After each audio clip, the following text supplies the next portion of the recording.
Hello everyone. तो आज की वीडियो में हम देखेंगे एचयूएफ क्या होता है, उसके क्या बेनिफिट्स है, उसमें टैक्स कैसे सेव किया जाता है, उसके डिसएडवांटेजेस क्या है और उसका एग्जाम्पल देखेंगे।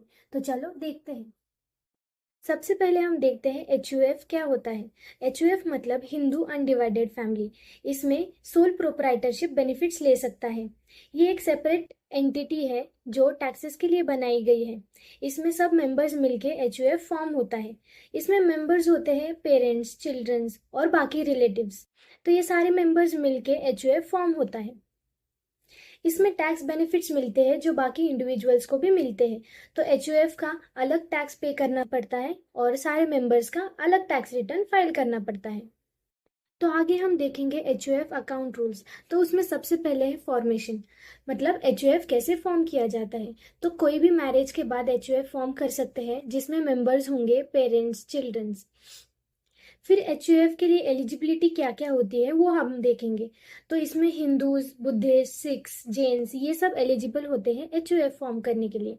उसके बाद हम देखेंगे कि एचयूएफ में क्या क्या असेट्स होते हैं। तो इसमें इनहेरिटेड प्रॉपर्टी या कोई भी गिफ्ट हो वो इसमें असेट्स मानी जाती है।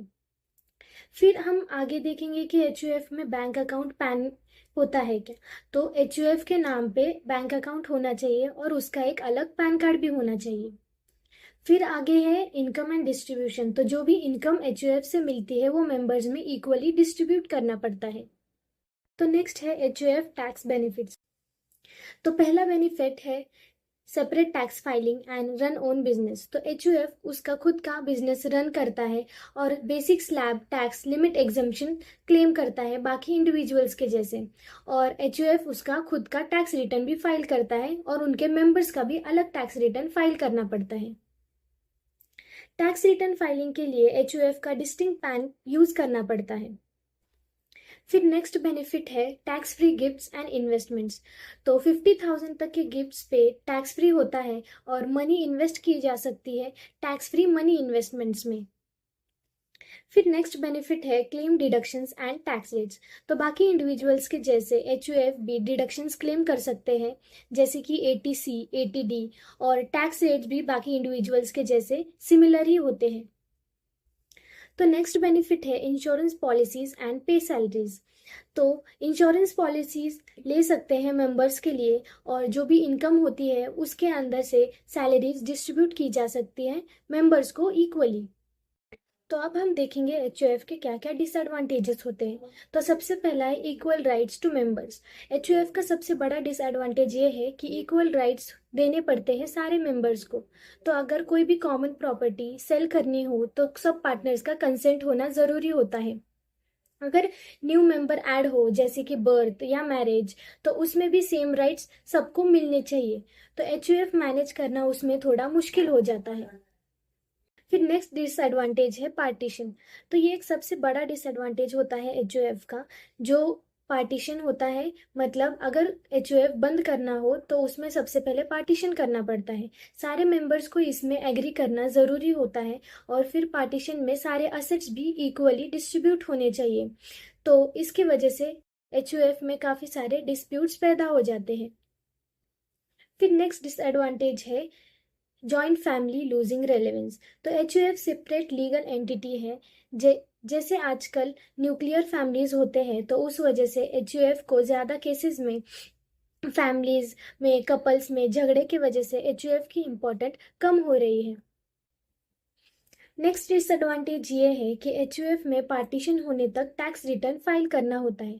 अगर पार्टीशन करना हो तो असेसिंग ऑफिसर को क्लेम करना होगा। फिर असेसिंग ऑफिसर इंक्वायर करके नोटिस पीरियड देते हैं मेंबर्स को। तो जो इनकम फ्रॉम प्रॉपर्टी जो पार्टीशन किया है वो मेंबर के इंडिविजुअल इनकम पे टैक्स्ड होती है। अगर मेंबर ने दूसरा एचयूएफ फॉर्म किया हो विद चिल्ड्रन एंड वाइफ तो जो इनकम फ्रॉम प्रॉपर्टी है वो ओरिजिनल एचयूएफ से ट्रांसफर होती है न्यू एचयूएफ मेंबर को।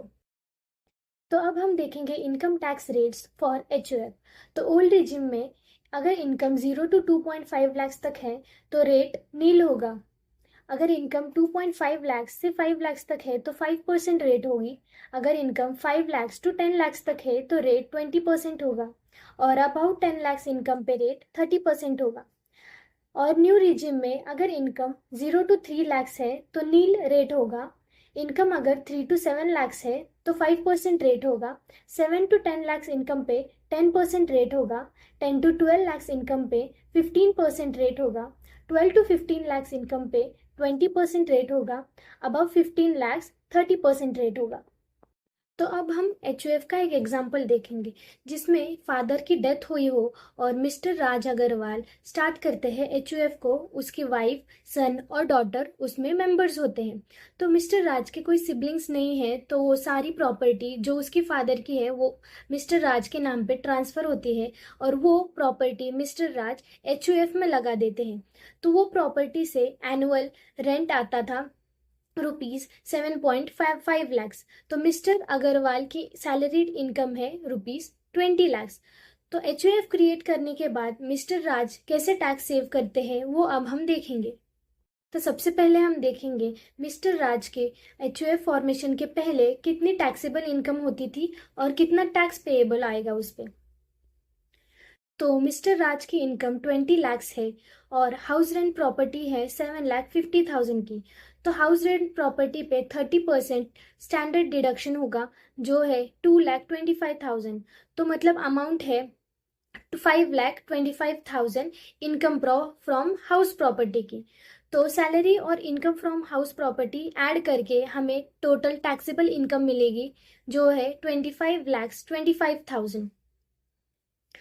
तो उसको सेक्शन 80C के अंडर डिडक्शन क्लेम करने मिलेगा 1,50,000 का, जिससे नेट टैक्सेबल इनकम होगी 23,75,000। तो उस पर टैक्स पेएबल होगा 5,46,000।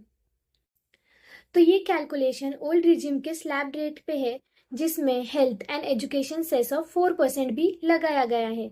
तो उसकी वजह से टैक्स पेएबल होगा 5,46,000। अब देखते हैं income of mister Raj after formation of HUF. तो जैसे पहले बताया था कि मिस्टर राज की सैलरी 20 lakhs है तो उसके ऊपर टोटल टैक्सेबल इनकम 20 lakhs ही रहेगी, जिसके अंडर सेक्शन 80C का डिडक्शन क्लेम किया हो तो वो डिडक्शन है 1,50,000 का। तो उससे नेट टैक्सेबल इनकम होगी 18,50,000 की, जिसपे पेएबल टैक्स होगा 3,82,200। फिर नेक्स्ट इनकम ऑफ एचयूएफ का कैलकुलेशन देखते हैं जिसमें हाउस रेंट प्रॉपर्टी 7,50,000 की है और उस पे standard deduction on house rent property होता है जिसमें 30% ऑफ 7,50,000 जो 2,25,000 है। तो उसका मतलब टोटल टैक्सेबल इनकम होगी 5,25,000। इसमें सेक्शन 80C का डिडक्शन मतलब 1,50,000 क्लेम करके नेट टैक्सेबल इनकम होगी 3,75,000, जिस पे टैक्स पेएबल होगा 6,500। तो इसका मतलब ये है कि एचयूएफ फॉर्म करने के पहले मिस्टर राज की टैक्सेबल इनकम 23,75,000 थी, जिसपे उनको टैक्स पेएबल था 5,46,000 का। और एचयूएफ फॉर्मेशन के बाद मिस्टर राज को पेएबल टैक्स होगा 3,88,700 रुपीज। तो एचयूएफ फॉर्म करने के बाद मिस्टर राज टैक्स सेव करते हैं 1,57,300 रुपीज का। तो जैसे हमने देखा एचयूएफ फॉर्मेशन के पहले मिस्टर राज ने 80C का डिडक्शन क्लेम किया था जो था 1,50,000 और एचयूएफ फॉर्मेशन के बाद as a member and as a HUF 2 बार डिडक्शन क्लेम किया 80C का 1,50,000। तो इसी वजह से मिस्टर राज ने टैक्स सेव किया और कम टैक्स पेएबल आया। आज की वीडियो में हमने देखा एचयूएफ क्या होता है, एचयूएफ का मीनिंग, उसके अकाउंट रूल्स, उसमें टैक्स कैसे सेव करते हैं, उसके बेनिफिट्स, उसके डिसएडवांटेजेस, उसका एग्जाम्पल और उसके स्लैब रेट्स। तो ऐसी ही इंटरेस्टिंग इन्फॉर्मेशन के लिए हमारी फर्म NS टैक्स कंसल्टेंसी को फॉलो कीजिए। Thank you.